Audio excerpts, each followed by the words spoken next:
Good morning. आज आप लोग को हम पढ़ाने वाले हैं इलेक्ट्रोस्टैटिक्स में चार्ज रिंग पे चलते इलेक्ट्रिक फील्ड का वैल्यू। आप लोग को पता होगा, हम पिछले क्लास में इस लेक्चर को अच्छा से समझाए थे कि रिंग के चलते उसके एक्सिस पॉइंट पे इलेक्ट्रिक फील्ड इंटेंसिटी का क्या वैल्यू होता है। याद होगा, हमने पढ़ाए अगर हमें एक्सिस पॉइंट पे इलेक्ट्रिक फील्ड इंटेंसिटी का वैल्यू फाइंड करना होता है तो उसका फॉर्मूला पढ़ाए थे, Q by 4 pi epsilon naught into x by r square plus x square का पावर 3/2। जैसे देखिए, याद होगा आप लोगों को ये रिंग लिए थे, ये रिंग है, इस पे चार्ज यूनिफॉर्मली डिस्ट्रीब्यूटेड है और ये उसका सेंटर पॉइंट था। और हमने बोले थे कि इसका रेडियस ये r हो गया, ये चार्ज Q है, रेडियस r है। अगर हमें इसके चलते यहाँ पे निकालना है यूनिक पॉजिटिव चार्ज, ये पॉइंट P है। देखिए, आप लोग को हम रखा चुके हैं क्लास में EP का value E at point P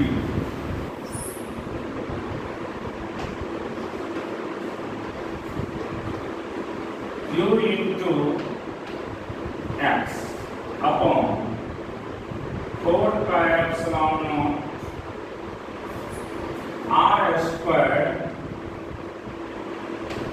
x square के पावर 3/2। जैसे बाबू ये O है, ये x था, ये आपका distance under root r square plus x square हो गया। तो आप लोगों को हम जो समझाए थे कि अगर आपको इलेक्ट्रिक फील्ड इंटेंसिटी का वैल्यू इसके चलते रिंग चार्ज के चलते उसके एक्सिस पॉइंट पे निकालना हो तो याद रखिएगा, टोटल चार्ज फिर सेंटर से एक्सिस पॉइंट का distance into bye 4 pi epsilon not r square x square पे पावर 3/2। ये आप लोग को हम पिछले क्लास में आप लोग को अच्छा से समझा करके प्रूव किए थे और ये भी बोले थे कि बोर्ड में यहाँ से क्वेश्चन पूछे जाते हैं, ये डेरिवेशन पूछा जाता है। फिर इसके बाद आप लोग को हम बताए थे कि अगर आपसे कोई पूछ देगा कि बताइए सेंटर पे क्या होगा इलेक्ट्रिक फील्ड इंटेंसिटी का वैल्यू, तो हमने ये भी बताए थे कि सेंटर पॉइंट पे इलेक्ट्रिक फील्ड इंटेंसिटी का वैल्यू हमेशा 0 होगा, क्योंकि यहाँ पे x का वैल्यू 0 हो जाता है। फिर हमने पढ़ाए थे कि प्लस इन्फिनिटी पे क्या होगा, तो प्लस इन्फिनिटी पे भी इसका वैल्यू 0 आता था, माइनस इन्फिनिटी पे भी इसका वैल्यू 0 होता था। और तब हमने लास्टली पढ़ाए थे कि बताइए कहाँ पे इसका वैल्यू मैक्सिमम होगा। तो मैक्सिमम की जब बात करते हैं तो इसका वैल्यू मैक्सिमम हमने पढ़ाए थे आप लोग को प्लस माइनस r/√2 पे इसका वैल्यू मैक्सिमम होगा। फिर हमने आप लोग को ग्राफ के विषय में समझाए थे, याद होगा, रिंग के चलते जब हम ग्राफ की बात करते हैं तो ग्राफ हमने आप लोग को अच्छा से समझाए थे। एक रिंग लीजिएगा, सेंटर पॉइंट पे इसका वैल्यू 0 हो जाता था, फिर प्लस r/√2 पे मैक्सिमम होता था और फिर माइनस r/√2 पे मिनिमम होता है। ये सभी हमने आप लोग को हर एक पॉइंट के विषय में अच्छा से समझाए थे और बोले थे कि ये सभी पॉइंट को याद रखिएगा, क्योंकि इसका यूज फिर मैग्नेटिज्म में भी होता है। अब आप लोग को इसी में अगला कॉन्सेप्ट के विषय में हम बताने जा रहे हैं। एप्लीकेशन हम रिंग के चलते ही बताने वाले हैं। Electric field intensity due to quarter charge ring. Quarter का मतलब होता है 1/4। आपको इलेक्ट्रिक फील्ड इंटेंसिटी का वैल्यू निकालना है किसके चलते? क्वार्टर चार्ज रिंग के चलते। देखिए क्वार्टर चार्ज रिंग का चार्ज क्यू है, रेडियस क्या है इसका r। अब देखिए हमको इसके सेंटर पॉइंट पे निकालना है, तो जहां पे निकालना होता है वहां पे कौन सा चार्ज लेते हैं? Unit positive charge. तो हमने यूनिट पॉजिटिव चार्ज दे चुके। फिर उसके बाद अब देखिए यहाँ पे चार्ज का जो डिस्ट्रीब्यूशन है वह यूनिफॉर्मली है, और आपको छोटा सा पॉइंट के चलते निकाल लेना है। अब फिर उसको इंटीग्रेशन कर दीजिएगा तो निश्चित इसका वैल्यू निकल जाएगा। तो देखिए एक छोटा सा हम पॉइंट काटते हैं इसमें। जब छोटा सा पॉइंट काटेंगे, ये हो गया इलेक्ट्रिक फील्ड इंटेंसिटी का वैल्यू।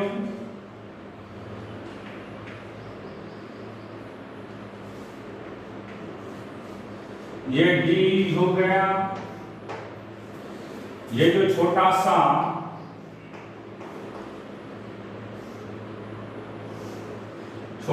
जो लेंगे इसके चार्ज का नाम डी क्यू, लेंथ का नाम डी एल, और ये एंगल का नाम डी थीटा। ये एंगल डी थीटा दीजिएगा। फिर देखिए आप लोग फिर से समझिएगा, हमने क्या किए, एक छोटा सा चार्ज काटे हैं। अब जो छोटा सा लेंथ भी लिए हैं उस लेंथ का नाम हमने दिए हैं डी एल, उस चार्ज का नाम दिए हैं डी क्यू, और बीच के एंगल को थीटा नाम दिए, डी थीटा नाम दिए। छोटा सा पॉइंट चार्ज है। अब देखिए आप किसी को भी थीटा मान सकते हैं। अगर इसको मानना चाहते हैं थीटा, अगर आप लोग इसको थीटा मानना चाहते हैं,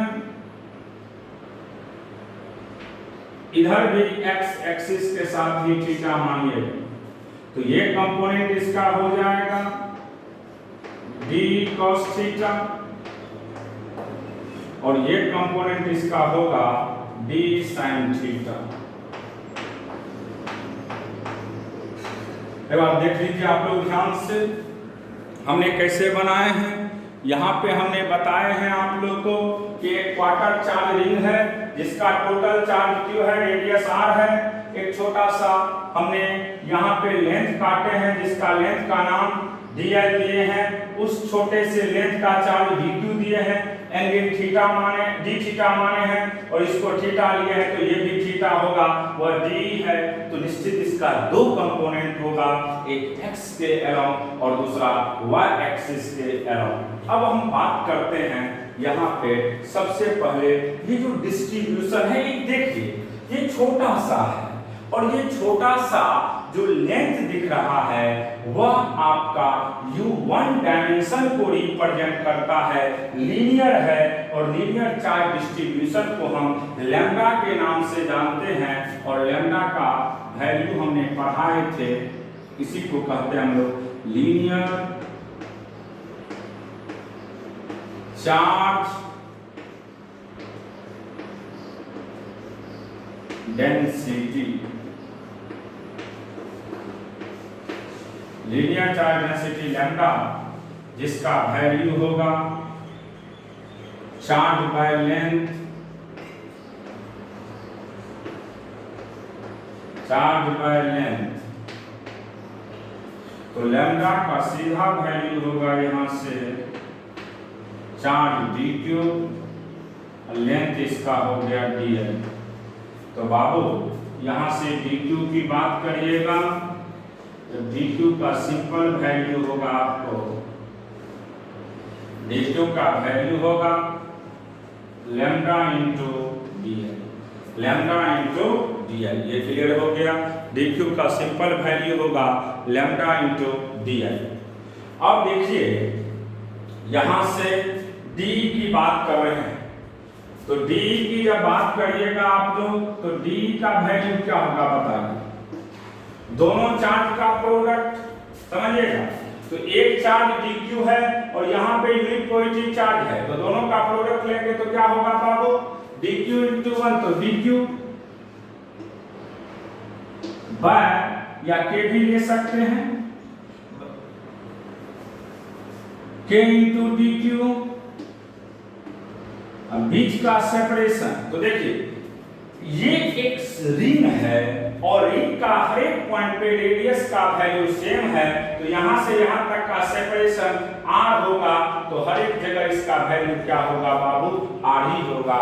इसको लिख सकते हैं हम लोग r e का स्क्वायर, r e का स्क्वायर। तो ये हो गया dq का वैल्यू। अब फिर देखिए एक स्टेप, सॉरी d का वैल्यू हो गया, d का वैल्यू हो गया k दोनों चार्ट का प्रोडक्ट बाय बीच के सेपरेशन का स्क्वायर। अब हम बात करते हैं इसके आगे, k रहेगा। अब dq के बदले क्या लिख सकते हैं बाबू, lambda dl by r square, lambda dl by r square. अब देखिए इसके आगे कैसे समझाते हैं हम। देखिए बाबू, जैसे लीनियर चार्ज डेंसिटी तो बताए आप लोग को, लैम्डा का वैल्यू चार्ज बाय लेंथ, तो dq बाय dl, तो dq का वैल्यू लैम्डा dl आप जानते हैं। आप ये 9 से पढ़ते आए और हमने भी बेसिक में पढ़ाए थे कि थीटा बराबर l बाय r होता है। तो यहाँ पे d थीटा बराबर क्या होगा, dl बाय रेडियस, तो dl बाय रेडियस, तो dl का वैल्यू r d थीटा हो गया, dl का वैल्यू क्या हो गया, r d थीटा। अब यहाँ पे पुट कर दीजिएगा इसके वैल्यू को, तो देखिए क्या होता है। इसके आगे का स्टेप k रहने दीजिए, k रह गया है,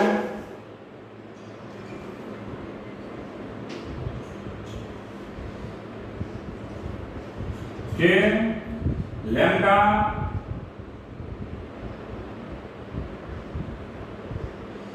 dl का वैल्यू पुट करिए वहां से, r d theta by r square, r d theta by r square. एक r से एक r कैंसिल हो गया। तो देखिए अब यहां से हम कैसे इसका वैल्यू निकालते हैं, आप लोग समझिएगा। एक स्टेप और आगे हम बढ़ाएंगे अभी। अब देखिए आप लोग d का वैल्यू निकल गया है k lambda d theta by r। जब d का वैल्यू आपको निकल गया है तो आप या तो x एक्सिस के अलॉन्ग निकालिए या y एक्सिस के अलॉन्ग। क्वार्टर है तो निश्चित टोटल एंगल 0 से 90 डिग्री होगा।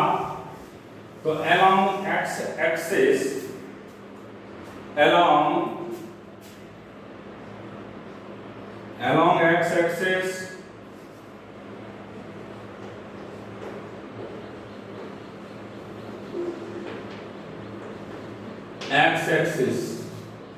d का वैल्यू होगा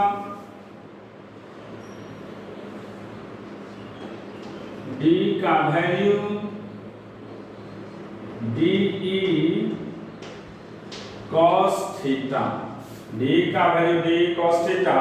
तब इसको हम अगर एक स्टेप बढ़ाते हैं तो इसका सिंपल वैल्यू आपको मिल जाएगा k lambda by r d theta into cos theta. अब इसका इंटीग्रेशन करिएगा आप लोग, तो इंटीग्रेटिंग बोथ साइड,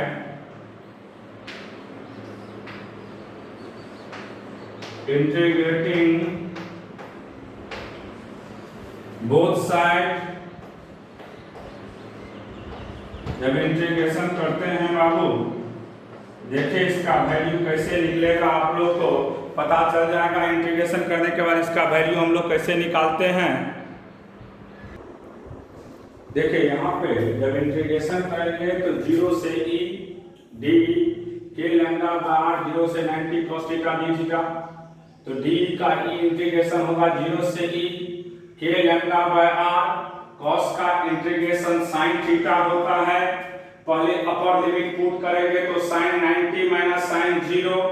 तो यहाँ से आपको x एक्सिस के अलॉन्ग वैल्यू निकल गया lambda by 4 pi epsilon not r। ये हो गया आपको x एक्सिस के अलॉन्ग किसका वैल्यू, इलेक्ट्रिक फील्ड इंटेंसिटी का वैल्यू। ये आपको एक्स एक्सिस के अलोंग जब इलेक्ट्रिक फील्ड निकल गया तो एक्स एक्सिस के अलोंग याद रखिएगा lambda upon 4 pi epsilon naught into radius, lambda by 4 pi epsilon naught into radius. ये एक्स एक्सिस के अलोंग हो गया। सिमिलरली आप लोग वाई एक्सिस के अलोंग भी निकालेंगे। अब दिखाते हैं हम वाई एक्सिस के अलोंग वैल्यू। हम अलोंग वाई एक्सिस की बात कर रहे हैं तो डी वाई बराबर D sine theta lambda by 4 pi epsilon sign theta D theta. अब इसका भी इंटीग्रेशन करिएगा आप लोग। इंटीग्रेशन देखिए कैसे करते हैं, 0 से e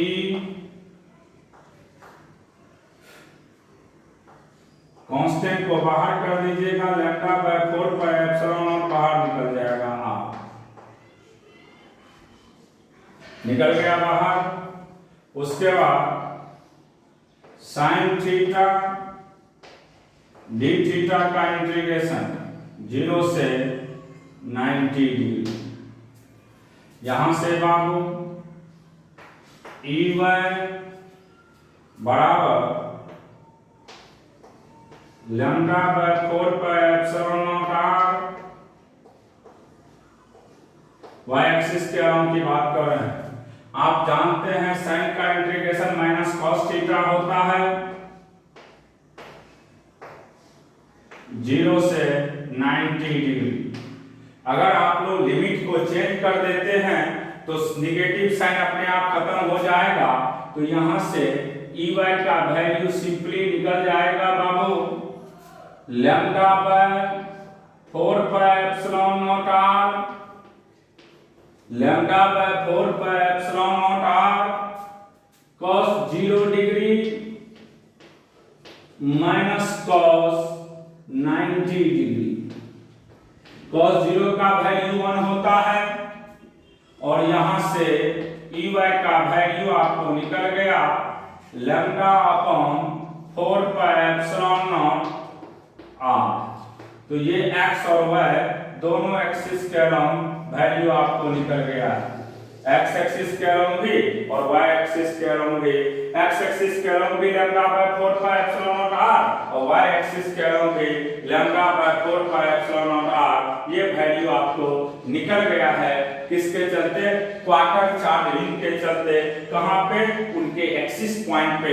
कोई पूछ देगा आपसे कि बताइए क्वार्टर चार्ज रिंग के चलते एक्सिस पॉइंट पे इलेक्ट्रिक फील्ड का वैल्यू क्या होता है, तो आप सिंपली याद रखिएगा x एक्सिस के अलोंग भी lambda by 4 pi epsilon not r होता है और y एक्सिस के अलोंग भी lambda by 4 pi epsilon not r ही होता है। अब नेट की बात करेंगे जो कि हम अभी फिगर में दिखाने वाले हैं कि नेट इसका वैल्यू आप कैसे निकालिएगा। देखो हम क्वार्टर चार्ज रिंग के चलते हुए प्रूव किए हैं बाबू कि x एक्सिस के along lambda by 4 pi epsilon not और y एक्सिस के अलोंग भी lambda by 4 pi epsilon not r। अब देखिए कि दोनों के बीच का एंगल कितना डिग्री होगा, 90 डिग्री। और ये दोनों वेक्टर का मैग्नीट्यूड क्या है, सेम, बीच का एंगल है 90 डिग्री। तो आप जानते हैं कि जब दो वेक्टर का मैग्नीट्यूड सेम होता है, बीच का एंगल 90 डिग्री होता है, तो रिजल्टेंट का वैल्यू हमने रटा चुके हैं। ई रिजल्टेंट की बात करिएगा तो इसका सिंपल वैल्यू होगा √2 इंटू 8, √2 इंटू ई लिख सकते हैं इसको, √2 इंटू ई। तो यहां से आप लोग को इसका वैल्यू निकल जाएगा √2 lambda by 4 pi epsilon not r, lambda by 4 pi epsilon not r। ये हो गया ई रिजल्टेंट का वैल्यू। तो कोई पूछेगा कि रिजल्टेंट का वैल्यू कितना होगा, तो सिंपल याद रखिएगा √2 into lambda by 4 pi epsilon not r, √2 into lambda by 4 pi epsilon not r। ये हो गया आपको किसका value, net electric field intensity का वैल्यू ई नेट कहिए या ई रिजल्टेंट कहिए, बात बराबर है। इसका वैल्यू हमेशा याद रखिएगा, lambda √2 lambda by 4 pi epsilon naught into R, √2 lambda by 4 pi epsilon naught into R. ये हो गया नेट रिजल्टेंट का वैल्यू। किसमें? क्वार्टर चार्ज रिंग के केस में। अभी तुरंत समझा चुके हैं एक एक पॉइंट को। अगर इसी में चार्ज का वैल्यू नेगेटिव है, -q, रेडियस r है, तब देखिए वैल्यू पे कोई इफेक्ट नहीं पड़ेगा, सिर्फ डायरेक्शन चेंज होंगे। जो आपको ex इधर मिल रहा था और इधर मिल रहा था वह इधर हो जाएगा, ey जो ऊपर मिल रहा था वह ey नीचे आ जाएंगे और वैल्यू पे कोई फर्क नहीं पड़ेगा। इसका अभी भी वैल्यू वही होगा, lambda by 4 pi epsilon not r। इसका भी वैल्यू वही होगा, lambda by 4 pi epsilon not r। तो सिंपल याद रखिएगा कि अगर चार्ज का नेचर प्लस हो या चार्ज का नेचर माइनस हो, प्लस और माइनस सिर्फ इंडिकेट करता है उसके डायरेक्शन को कि डायरेक्शन किधर होगा। अगर माइनस नेचर होगा तो जो आउटर था वह इनर हो जाएगा। यही सिर्फ डिफरेंस होता है प्लस और माइनस चार्ज का। तो अभी आपने जो पढ़ा है वह क्वार्टर चार्ज रिंग के चलते इलेक्ट्रिक फील्ड इंटेंसिटी का वैल्यू कहां पे? उसके सेंटर पॉइंट पे। अब हम नेक्स्ट पॉइंट की बात करने जा रहे हैं।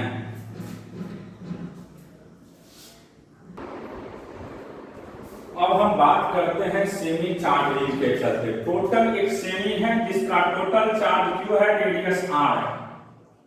आपको अभी भी निकालना है इलेक्ट्रिक फील्ड इंटेंसिटी का वैल्यू उसके सेंटर पॉइंट पे। तो आप अभी पढ़ा है कि अगर क्वार्टर चार्ज रिंग होते हैं तो उसके इलेक्ट्रिक फील्ड इंटेंसिटी का वैल्यू हमने पढ़ा चुके हैं, lambda by 4 pi epsilon not r, कोई एक एक्सिस के along.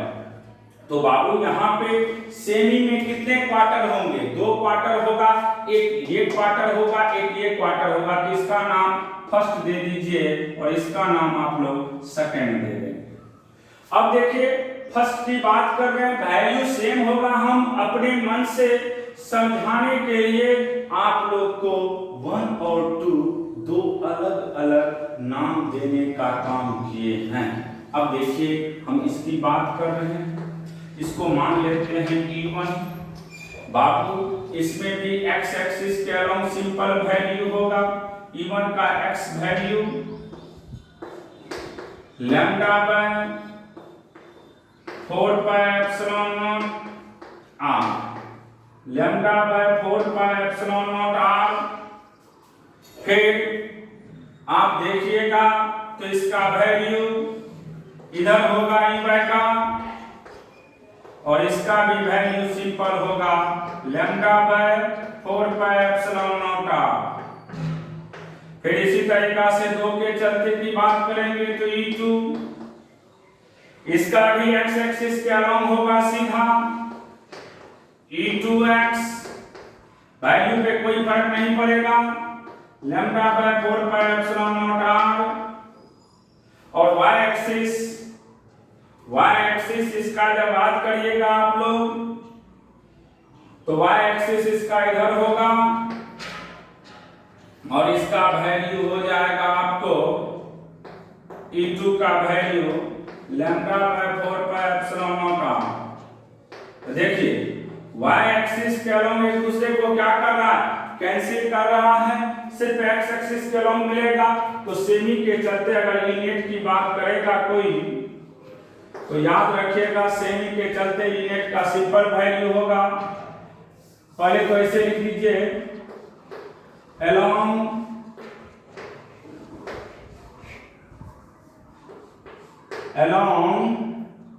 y axis, along y axis E net का वैल्यू सिंपल होगा 0। सिर्फ किस एक्सिस के अलोंग होगा? along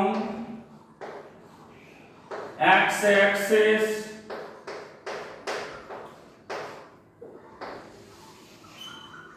ई नेट का सिंपल वैल्यू होगा, दोनों जुट जाएंगे, सेम डायरेक्शन वाला है, तो ये हो जाएगा 2 lambda by 4 pi epsilon not R. तो आपके दिमाग में अब ये सेट हो जाना चाहिए कि अगर सेमी रिंग चार्ज रहेगा या सेमी चार्ज रिंग है तो निश्चित उसके नेट वैल्यू की जब बात करेंगे तो नेट वैल्यू सिंपल होगा 2 lambda by 4 pi epsilon not R, 2 into lambda by 4 pi epsilon not R. ये जरूरी नहीं है कि हमेशा एक्स एक्सिस के अलोंग ही होगा, ये देखना होता है कि आप किस एक्सिस के साथ एंगल मेजर कर रहे हैं, किस एक्सिस के साथ आप एंगल थीटा ले रहे हैं, इसके वैल्यू पे ये डिपेंड करेगा। तो यहाँ पे अभी आपने पढ़े हो कि अगर सेमी रहता तब उसके अगर हम नेट इलेक्ट्रिक फील्ड की बात करेंगे तो सिंपल वैल्यू याद रखिएगा 2 lambda by 4 pi epsilon not R. अगर मान लीजिए सेमी में टोटल माइनस होता तब इसका एक्स एक्सिस का वैल्यू क्या हो जाता, 0, सिर्फ किस एक्सिस के अलावा मिलता बाबू, वाई एक्सिस के अलावा। जैसे दिखा देते हैं आप लोग को, अगर माइनस रहेगा तब कैसे। अब हम बात कर रहे हैं माइनस चार्ज की। जब माइनस चार्ज है तो देखिए ध्यान से बाबू, इसको मिला। अब अगर हम बात करते हैं तो इसका नाम E1 दे देते हैं। हो सकता है कभी कभी आपको किसी बुक में एंगल वाई एक्सिस के साथ दे दिया है, तो अगर इसमें वाई एक्सिस के साथ माने हैं बाबू तो दूसरे में भी वाई एक्सिस के साथ ही मानिएगा। तो ये कंपोनेंट इसका सिंपल होगा E1 cos थीटा। फिर इसी तरीका से ये इसका वैल्यू होगा बाबू E1 sin theta. E1 E2 दोनों का वैल्यू सेम होगा, हम सिर्फ नाम के वजह से अलग अलग यहाँ पे दिखा रहे हैं। फिर देखिए इसको, ये माइनस है ये प्लस, तो ये अपने तरफ अट्रैक्ट करेगा, ये माइनस प्लस है तो निश्चित अट्रैक्ट करेगा इसका वैल्यू। जब ये अट्रैक्शन होगा तो देखिए क्या होता है, यहाँ पे इसको भी समझना होगा आप लोग को। अगर ये E2 है, ये E2 है, ये थीटा माने हैं y के साथ, तो ये भी थीटा y के साथ ही मानिएगा। तो ये कंपोनेंट होगा इसका E2 cos थीटा, और इधर का कंपोनेंट होगा E2 sin theta, E2 sin theta. E1